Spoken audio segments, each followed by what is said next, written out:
નમસ્કાર, એશિયાના સૌથી જૂના અખબાર મુંબઈ સમાચારના ડિજિટલ પ્લેટફોર્મ પર આપનું સ્વાગત છે. મિત્રો, પુણેના બિઝનેસમેન કેતન અગ્રવાલ હત્યાકાંડમાં રોજે રોજ ચોંકાવનારા ખુલાસાઓ થઈ રહ્યા છે. ત્યારે વધુ એક ચોંકાવનારો ખુલાસો પોલીસ અધિકારીઓએ અને તપાસ અધિકારીઓએ કર્યો છે. અને ખુલાસો એ છે કે આ કેસની મુખ્ય આરોપી સિયા ગોયલ અને કથિત તેનો બોયફ્રેન્ડ ચેતન ચૌધરી હવે એકબીજાના સામે આવી ચૂક્યા છે. પોલીસ ધરપકડ બાદ બંનેના પાપનો ઘડો ફૂટતા જ બંને એકબીજા પર આરોપ પ્રત્યારોપ કરી રહ્યા છે અને તેમનો કથિત પ્રેમ ગાયબ થઈ ચૂકેલો છે. પૂછપરછમાં એકબીજા પર દોષનો ટોપલો બંને ઢોળી રહ્યા છે અને આ ગુનાહિત કાવતરું ઘડવાના આરોપસર જ્યારે બંનેની ધરપકડ થઈ ચૂકી હોય ત્યારે કેતન અગ્રવાલના પિતા આ હત્યાકાંડ મામલે રાજકીય અને વહીવટી સ્તરે જ્યારે ગરમાવો આવી ચૂક્યો હોય ત્યારે સીએમને મળ્યા અને પુત્રને ન્યાય અપાવવા માટેની અપીલ કરી. કેતન અગ્રવાલના પિતા વિશાલ અગ્રવાલે શું વાત કરી સીએમ સાથે તે તો જાણીશું, પરંતુ એક મહત્વના સમાચાર જે છે તે પણ હું આપને આપીશ કે આ હત્યાકાંડ કેસમાં મહારાષ્ટ્ર સરકાર દ્વારા જાણીતા સ્પેશિયલ પબ્લિક પ્રોસિક્યુટર ઉજ્જવલ નિકમની નિમણૂક થઈ ચૂકેલી છે. આવો જોઈએ મુંબઈ સમાચારનો ખાસ રિપોર્ટ.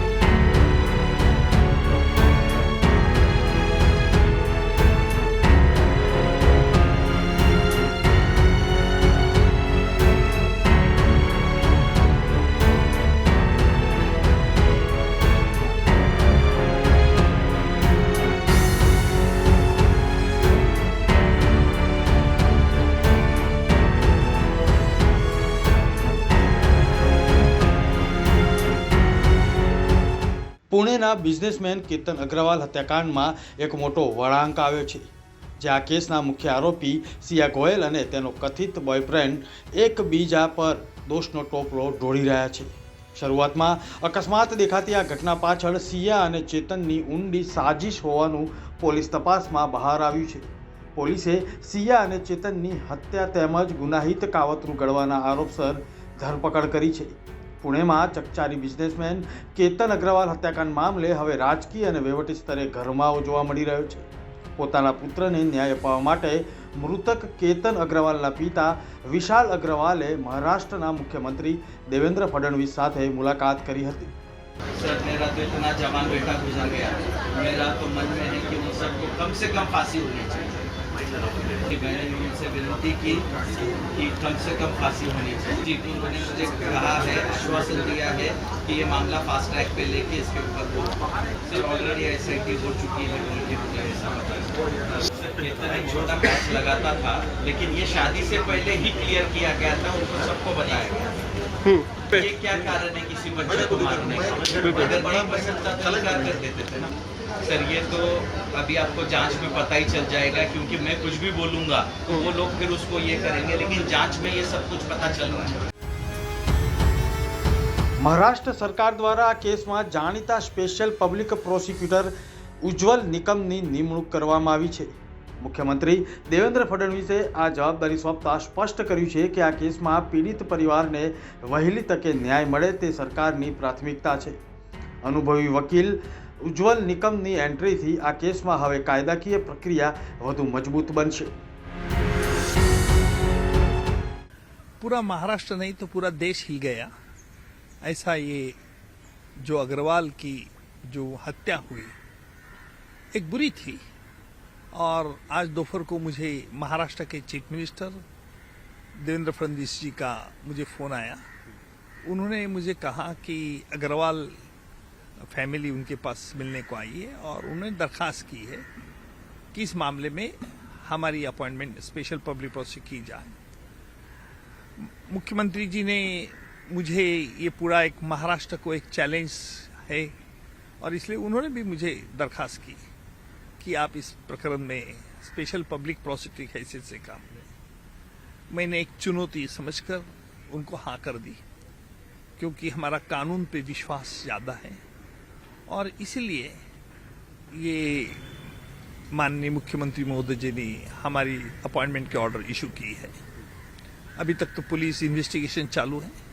चार्जशीट दर्ज होने के बाद ही हम बता सकते कि इसमें क्या इन्वेस्टिगेशन स्टेज है। ये तो बहुत बड़ी रिस्पॉन्सिबिलिटी है, क्योंकि आज तक तो मैंने बड़े महाराष्ट्र में कई ऐसे मामले चलाए और चलाता हूं, लेकिन ऐसे कुछ मामले रहते हैं कि जिसमें लोगों का विश्वास और प्यार मैं प्राप्त कर सका हूं।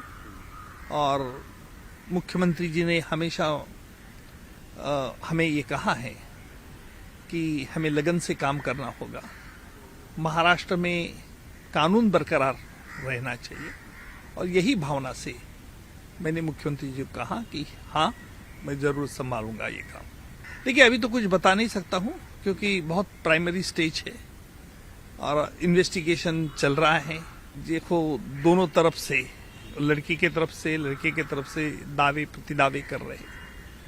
हमें अभी थोड़ा वेट करना होगा, क्योंकि चार्जशीट जब दर्ज होगा तभी हम उस पर रोल पैदा कर सकते हैं। नहीं, देखिए, मुख्यमंत्री जी ने इतना ही कहा कि अग्रवाल पीड़ित आए हैं, उनके पिताजी, उनके सब लोग आए, रिश्तेदार, और उनकी भी इच्छा है, और खुद मुख्यमंत्री जी ने कहा कि उनकी भी इच्छा है कि मैंने ये एक प्रकरण संभालना चाहिए, क्योंकि राज्य के लिए बड़ा चुनौती प्रकरण है। मैंने कहा हाँ, जरूर देखूंगा। देखिए, अपोजिशन क्या कर रहे हैं, क्या करने वाले, इसके बारे में मैं चिंता नहीं करता हूं, क्योंकि मैं एक कानून का सोल्जर हूं, और जहां तक कानून बरकरार रहेगा यही मेरी भावना है।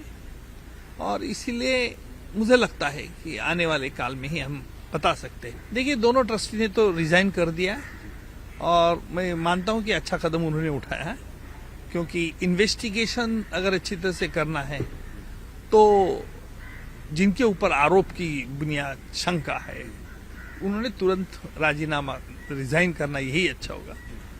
और मुझे लगता है कि अभी एसआईटी तो बन गई है, एसआईटी अपना काम शुरू करेगी। બીજી તરફ તપાસ અધિકારીઓએ જણાવ્યું છે કે લોકઅપમાં ભેગા થતાં જ બંને આરોપીઓ હત્યાના કાવતરાની જવાબદારી એકબીજા પર નાખવાનો પ્રયાસ કરી રહ્યા છે। પોલીસે એવો દાવો કર્યો છે કે માત્ર સિયા સાથે ભાગી જવા માગતો હતો ચેતન, પરંતુ સિયાએ જ કેતનની હત્યા કરવા પર ભાર મૂક્યો। બીજી તરફ સિયાએ પણ પોતાની કથિત પ્રેમી ચેતન સામે મોરચો ખોલ્યો છે અને તમામ વાંક તેનો હોવાનું જણાવ્યું છે। સિયાએ પોલીસને આપેલા નિવેદનમાં દાવો કર્યો છે કે કેતનને રસ્તામાંથી હટાવવાનો પ્લાન સંપૂર્ણપણે ચેતનનો જ હતો।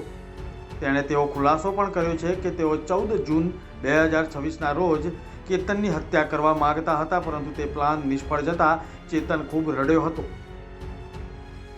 કેસની તપાસ કરી રહેલા અધિકારી જ્યારે બંને આરોપીઓ સાથે અલગ અલગ રીતે વાત કરી, ત્યારે બંને આરોપીઓ પોતાને બચાવ કરવા માટે આ પ્રકારની રમત રમી રહ્યા છે। જો કે પોલીસ પાસે એવા મજબૂત પુરાવા છે જે સાબિત કરે છે કે કેતનની હત્યાના કાવતરામાં સિયા અને ચેતન બંને સમાન રીતે સામેલ હતા। પોલીસને એ પણ જાણવા મળ્યું છે કે 31 મેથી 4 જૂન વચ્ચે બંને એક કેફેમાં મળ્યા હતા, અને આ મુલાકાત પણ આ ખતરનાક પ્લાનનો એક જ મુખ્ય ભાગ હતો, અને તે દિશામાં પોલીસ તપાસ કરી રહી છે।